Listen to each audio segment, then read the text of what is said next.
Энэ удаагийн дугаартай маань Том богд капитал үнд цаасны компани хамтран ажиллаж байна.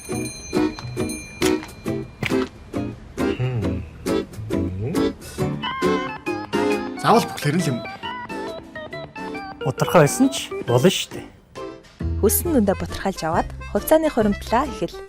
Том богд капитал.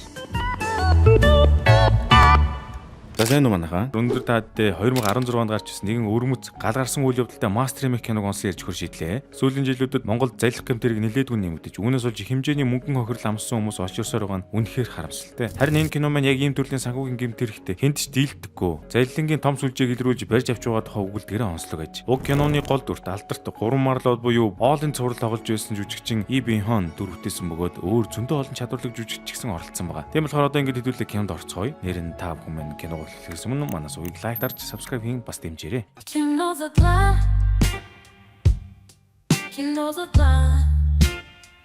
Ийхүү кино маань эхлэхэд киноны маань эрэг талын гол дүр болох Ахмад Ким Жион Их Британи улсын ерөнхий сайд асан Winston Churchill тохиолдсон нэгэн түүхийг ярьж өгч байгаагаар эхэлнэ. Нэгэн удаа Churchill хурлаасаа хосрох шахсан тул жолооч нь хурд хэтрүүлэн тавьсан ажээ. Гэсэн ч удалгүй замын цагдаа түүнийг зогсооход жолооч нь ерөнхий сайдын машин хэмээн тайлбарлах гэсэн боловч тэр цагдаа ерөнхий сайд энэ дотор явж байсан ч гэсэн тэр хуулиар дээвэр биш хэмээн хэлсэн байна. Тэгтэл Churchill цагдаагийн энэ хүүгийг сонсож сэтгэл төрсөн тул цолыг нь ахиулж өгье хэмээсэн боловч өнөө цагдаа нь ажиллаа хийсний төлөө та намайг тушаал дэвшиж болохгүй гэж хэлээд түүний саналаас татгалзаж байжээ. Үнэхээр айхтар цагтай юм байна л да. Ингээд үүний дараа үзэг солигдоход Ахмад Ким өөрийнхөө багийн хүмүүстэй хамт Өмнөд Солонгос улсад нэлээд нэртэй пирамид сүлжээний компани болох One Network-ийн ээж нэгэн ивент дээр явуулчлаа. One Network-ийн ерөнхийлөгч Жим бол гаднаасаа маш харизмтай, ямар ч хүнийг өөртөө татж чаддаг аавратай хүн боловч улсынхаа хамгийн цуутай лоерчин байв. Түүний удирддаг One Network нь олон сая гэмгүй хүмүүсийн мөнгийг хөрөнгө оруулалт байдлаар аван сүлжээнд оруулдаг ажээ. Тэгсээр удалгүй энэ ивент дээр байсан хүмүүст компани бүтээгдэхүүнийг танилцуулж байх зур Ахмад Кимийн хүмүүс нь ч одоо One Network-ийн системийн менежер болох Пак Жангуныг хараанд авч эхлэв. Тэгсээр компани хамаг том сүрхий боссуудыг хүмүүст танилцуулсны дараагаар жин ерөнхийлөгч иргэн тайзны голд орж ирэнгүүтээ намайг хүмүүс пирамидын залилангийн сүлжээний хаан хэмээдэгч та бүхэн надад итгэж яагаад урагшаа явах ёстойг минь сануулж өгдөг. Энэ тэргээр бүр уйлж мүлээд яриад ивэл яах вэ? Үнэхээр бүр хүмүүсийг тарихтай сурцсан нөхөрөөдөг наасан. Ингэсээр удалгүй жин ерөнхийлөгч одоо чин сэтгэлийн үгээ хийж дуусны дараагаар тун утахгүй өөрийнх нь сүлжээний компани Солонгос улстай нэлээд нэртэй том тооцогддог банкыг хөдөлж авах болсон талаар хэлдэг ба тэгж мүү шаар чинь мөнгө угаах гэдэг нь да. Түүний дараа жин ерөнхийлөгч тэр банкаа өөрийнхөө сүлжээний компанитай нэгтгэж дэлхийн хамгийн анхны хөрөнгө оруулалтын банкыг байгуулсан энэ бүр супер залилын ихэр төлөвлөсөн байгаа ярьж гарлаа шүү. За энэ хүү баахан хүмүүсийн өмнө жүжиг тоглож сүртэй юмнууд ярьсны дараагаар жин ерөнхийлөгч маань жинхэнэ төрхөө ил гаргаж айгүй муухай дээрэнгүү явсаар машиндаа суугаад яваад өгдөг ба түүнийг нөгөө системийн менежер Пак гэд нөхөр нь долдоо ишгэл дагаж яваад гаргаж өглөө. Энэ хүү Пак менежер машиндаа эргэн орж ирээ суудал түүний машин дотор Ахмад Кимийн багийн гишүүн шин мөрдөх сууж байдаг ба яагаад түүний мессежинд хариу өгөхгүй нэ энэ гээд байцаалтанд оруулахаар баг баримтлаад аваад явлаа. За тэгж өөрсдийнх нь араас цагдаа энэ шинжлээд гэснийг мэдсэн дараагаар Пак менежер шууд компанийнхаа PR-ын захирал Ким Мён гэгч рүүгээ яриад ээжээ би цаг шахуу оройтох юм шиг байна. Таад надгүйгээр эхэлж байгаарэ хэмээн хэллээ. Тэгтэл энэ нууц мессеж байж таардаг ба Мён гэгч чамаг залилангийн баримтуудаа нэг цагийн дотор устгах ажиллагаа эхлүүлж компани даяараа хөдөлгөөнд орж хамаг лөөрийн бичиг цааснуудаа устгах гэж сандарч эхэллээ шүү. Бүр сурцтай гараад байдаг нас. За тэр зүр манай Ахмад Кимч Пак менежерийг байцаж эхэлдэг ба Пак менежерч яахлаараа манай компани хууль бус гэж хэрэг та өсөж явал хоёулаа тохиролцсон энэ төргээд хагуул өгөх гэж үзэж гарваа. Тэгт нь Ахмад Ким шин мөрдөгчдөр орж ирээд шин ерөнхийлөгчийн хамсаатан болох нэг том тушаалтныг илрүүлсэн талаараа хэлж хамаг мэдээлэл хадгалдаг дата төвийнхөө байршлыг хэл эсвэл шорон руу явуулж сурдуулж гарав. Хэрэг Пак менежер байршлыг нь хэлж өгөх юм бол өөрийгөө тэнцэнгээр үлээж залилан хийж олсон мөнгө рүү орохгүй хэмээн Ким Ахмад хэлдэг бөгөөд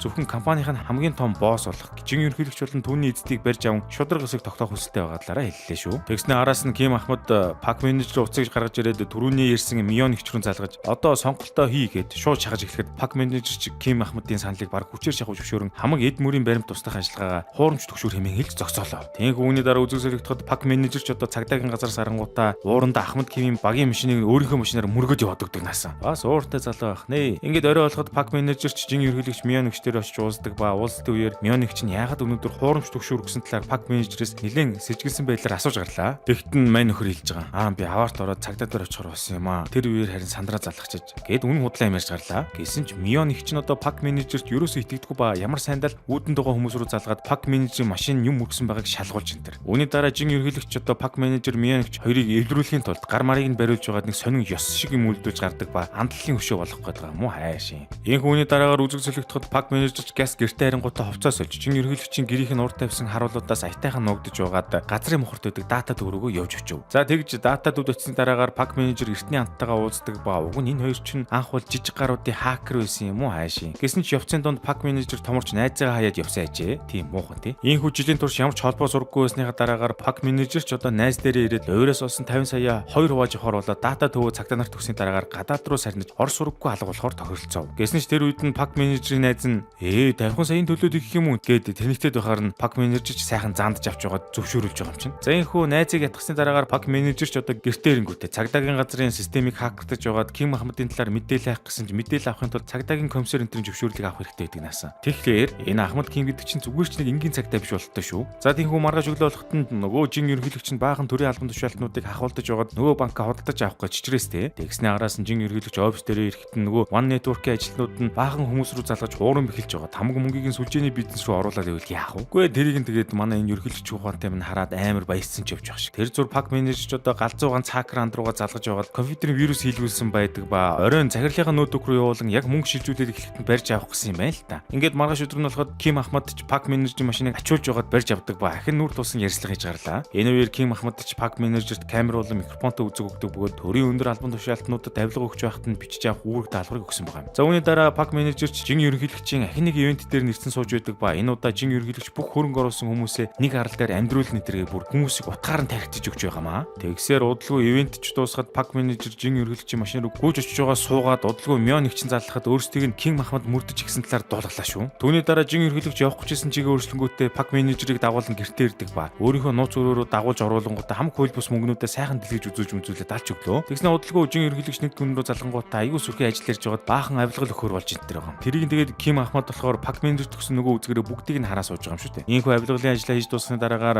жин ерөнхийлөгч Пак менежерт хуран араа харж яваарай хэмээн сануусны дараагаар алхны хөтөл зүгээр суллаа явуулчих. Тэгснэ өөрсдийнхөө дунд урагч байж магадгүй талаар хэлдэг ба одоохондоо манай үнийг гэж мдээгүй болдог шүү. Одоо энэ хэсэгтээ төр засварлага аваад та хэддээ нэгэн чухал мэдээллийг дуулгая. Томбогд Capital үн цаасны компани GTN Group Holding Limited компанитай хамтран TBC Global гадаад зах зээлийн ярилцааны аппликейшнийг нэвтрүүлжээ. Товчхондоо TBC Global аппликейшнаар дамжуулан fractional shares буюу өндөр үнэлгээтэй Америкийн топ компаниудын нэг хувьцааг будархай хэлбэрээр авах боломжтой болсон гэсэн үг. Давуу тал нь $50 байсан ч хамаагүй байгаа хөрөнгө оруулалтандаа тааруулаад жишээ нь Apple компани нэг хувьцааг бударгаалan авах боломжтой. Мөн мэргэжлийн шинжээчдийн бэлтгэсэн зах зээлийн онцлог мэдээлэл, судалгаа шинжилгээтэй танилцаж илүү найдвартай хөрөнгө оруулалтыг сонгоход Tомбогд Capital үн цасны компани хамт олон туслах юм байна. TBC Global аппликейшнаа Google Play Store болон App Store-оос татаж аваад хувьцааны өрөмтлийг эрт эхлүүл. Одоо эхлүүл тогтмол ав. За үүний араас Пак менежер найз руугаа жин ерөнхийлөгч мөнгөө шилжүүлэх гэж байна. Бэлэн байгаараа хэмээн мессеж явуулдаг ба яг мөнгө шилжүүлэхэд нь мань хоёр дундаас нь орж аваад $100 сая шилжүүлгийг нь барьж ав. Жин ерөнхийлөгч бол одоо дуус. Ингэсээр удалгүй орой болоход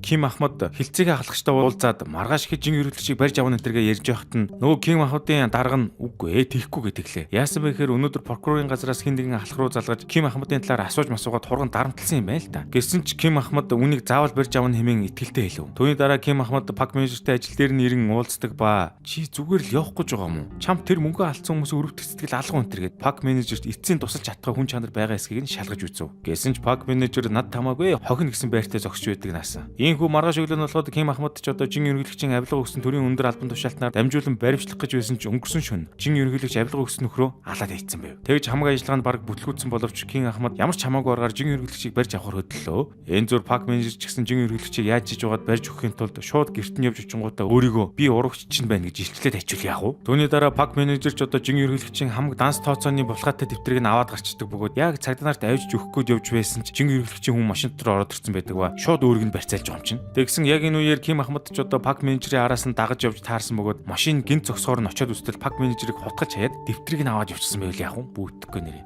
За үүний дараа Ким Ахмад Пак менежерийг алдангуудаа ямар ч үсэн жин ерөнхийлөгчийг барьж авах гээд очисон чинь цаатах нь аль хэдийн зогтсон байдаг бөгөөд нөгөө талд Ким Ахмадын хоёр хүн Пак менежерийн хакер найзагч барьж авах гэж хөөж гарлаа. Үүний дараа Ким Ахмад Пак менежерийн машин дээр иртэл Пак менежер ч одоо муу хүн өгтгөө гэчээр багажин дотор арайч хүчээгүй хутгалуулсан хэвтэж байлаа. Харин тэр зур жин ерөнхийлөгчийн хүмүүс нь хурж ирэнгүүтээ нөгөө дата төвчин дэлгэрээд хайдаг ба ингэж Ким Ахмадын хамаг төлөвлөгөө нь утгаараас үрлээтэй зайлвал. Тэгж жин ерөнхийлөгч одоо хамаг эд мөрийн баримтаа устгаад Мион нэгчтэй цуг завар аль хэдийн цухтаацсан байдаг ба нэрэл бүр одоо Ловри мастер юм да. Тиймээс тэр өөрөө Пак менежер яаралтай хаалганд орж амьд үлддэг бол Ким Ахмад тушаал буурч өөр албар руу шилжин явж байна да зайлвал. Үүнээс хойш 6 сарын дараа. За ингээд дараагийн хэсэг гарахад хаалганы дараа амьд үлдсэн Пак менежерч баахан мөнгө хүлэгч нарт өртөө өсөн тул цаадуул нь манай өмнөөс мөнгө нэхэд дарамтлаад өжлаа. Түүндээ зэрэгцээд жин ерөнхийлөгчийн зугтаасан завийг эцэст нэг юм болоход түүнийг үгсэн хэмээн зарладаг ба үүнд нь Ким Ахмад ч одоо ердөө итгэсэн шинжгүй. Ингээд маргааш өдөр нь болоход One Network хамаг мөнгө оруулж хоригч болсон хүмүүсийн уулзалтан дээр Пак менежер ирсэн байдаг ба удалгүй баахан хүмүүс танидад бүр албаланга алдлаа шүү. Түүний дараа Пак менежер ч өөрийгөө ямар адгийн амтан байснаа эцэст нь ойлгож өөрийгөө үзэн ядаад байж байтал Ким Ахмад хурч ирээд хамтран ажиллах санал тавьдаг ба Пак менежер ч өөрийнхөө хийсэн бүх буруу зүйлийг залруулахаар түүний саналыг хүлээн авав. Дараагийн хэсэг гарахад бид зүүн өмнөд Азийн нэгэн жижиг улсад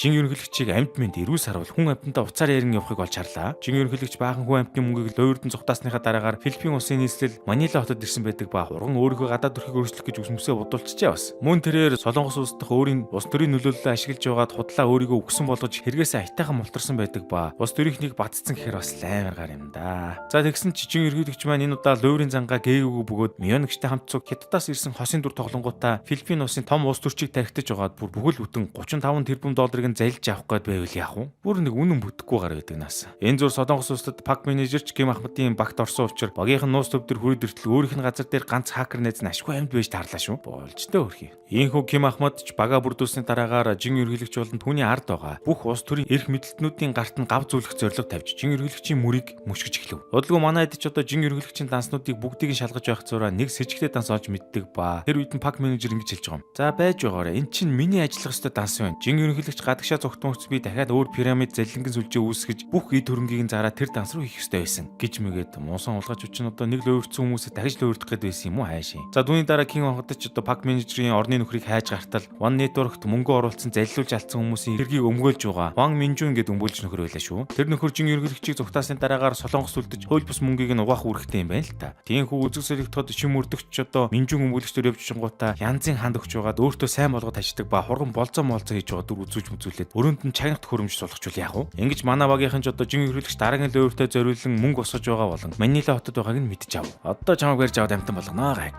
За түүний араас Пак менежерч Минжун өмгөөлөгчдөр явжчихэд өөрийгөө ахин жин ерөнхийлөгчд ажиллах хүсэлтэй байгаагаа Минжун өмгөөлөгчөөр дамжуулан цаашаа хэлүүлв. Үүний дараа Ким Ахмадын багийнхан ч жин ерөнхийлөгчийн лойрын төсөлд оролцох нэг компани зохиодог ба тэр компанийнхаа ерөнхийлөгчид Ким Ахмадыг тоглож мөнгөлөхөр аваад алж өглөө. Ингээд удалгүй орой олж шим өрдөгч Минжун ахтай ахин уулзах зураа Ким Ахмадыг Петр Ким гээд Америкаас ирсэн мөнгө угаагч танилцуулж албан ёсоор өгөөшөө шидэж байгаа маа. Тэгэхдээ Минжун ахч жин ерөнхийлөгч рүү ярьж Петр Ким буюу Ким Ахмадыг баталгаатай хүн хэмээн танилцуулдаг бөгөөд нөгөө лойрын мөнгөө угаалгахаар болчихв. За үүний дараагаар үзэгдэлтэд Минжун өмгөөлөгчд Ахмад Кимтэй уулзаад мөнгө угаах үнийн саналыг нь тохиролцож гардаг ба нийт үнийн дүнгээс 20% нь өөртөө авахар болж гэрээ контрактн дээр гар хөлийн үсгээ зурган баталгаажуулв. Тиймээс маргааш өдөр нь болоход Ким Ахмад ч Минжун өмгөөлөгчийн үхэн хатан хөөцөлтөд исэн мөнгө хүлэгч нэгэн Ахмад настай эмээ дээр ирээд жин ерөнхийлөгчийн эсрэг ажиллагаанд туслахыг хүсдэг ба Ким Ахмад энэ эмээгээс 35 тэрбумыг авч жин ерөнхийлөгчийн мөнгөтэй хамт цуг өөрийнхөө данс руу шилжүүлэн залилуулсан тэрийн хүмүүсийн мөнгийг буцаан өгөх төлөвлөгөөтэй байгаа ажээ. Тэгсээр орой болоход Ким Ахмад ч Минжун өмгөөлөгчтэй дахин уулзаад хэрхэн яаж мөнгийг нь угааж өгөхөө тайлбарладаг ба энэ үеэрээ жин ерөнхийлөгчийн сэтсэн Манила хотын эко төслийг хог энтер гэснээр хүүхдийн парк барих төслөөр дамжуулан залин явуулах санал тавилаа шүү. Хамгийн гол нь Ким Ахмадын төсөл нь жин ерөнхийлөгчийн төслөөс 2 дахин илүү ашигтай байсан тул жин ерөнхийлөгч шуналдаад илдэж Ким Ахмадын төслөөр явахаар болчихв. Гайхтар юм да. Тэгсээр маргааш өдөр нь болоход Ким Ахмад ч одоо Пак менежертэй цуг нөгөө настай эмээ дээр очиж 35 тэрбум Америк доллар авдаг бөгөөд нөгөө талд жин ерөнхийлөгч одоо Филиппин улсын сенаторыг панаалдаж аваад хүүхдийн парк барих төслөө зөвшөөрүүлждэг насан. Тэгж бүх юм яг төлөвлөгөөний дагуу явж байтал тэр орой Мьонигч Пак менежер рүү залгаад өөрийнх нь талд орж ажиллах санал тавьдаг ба Мьонигч Пак менежертэй нийлж байгаад жин ерөнхийлөгчөөс урангуудаа мөнгийг нь авах гээд байгаа юм уу да хайшин. Тиймээс сүүлдээ Пак менежер муу шаар чинь хоёр талд ажиллахаар болж Мьонигчтэйгээ Манилад дуулцахаар болдог ба энэ уулзалтын талаар Ким Ахмадад юу ч хэлсэнгүй. Ингээд маргааш өдөр болоход Ким Ахмад ч одоо цагдаагийн хэлцэн ахлахаа ятгаж байгаад өөрөө бүх хариуцлагын өөрөн байж Филиппин улс руу явсан жин гихч зүүн дуракийг баримтлахаар болдог бөгөөд Пак менежерч гэсэн дагуулж явахаар болцсон байв. Тэгсээр удалгүй үзэг зөвлөгдөхөд манай багийнхан ч өөндөө Манилад ирсэн байдаг ба маргааш нь Ким Ахмад жин ерөнхийлөгчтэй нүүр тулан уулзаж хамаг мөнгийг нь авахаар болцсон байлаа шүү.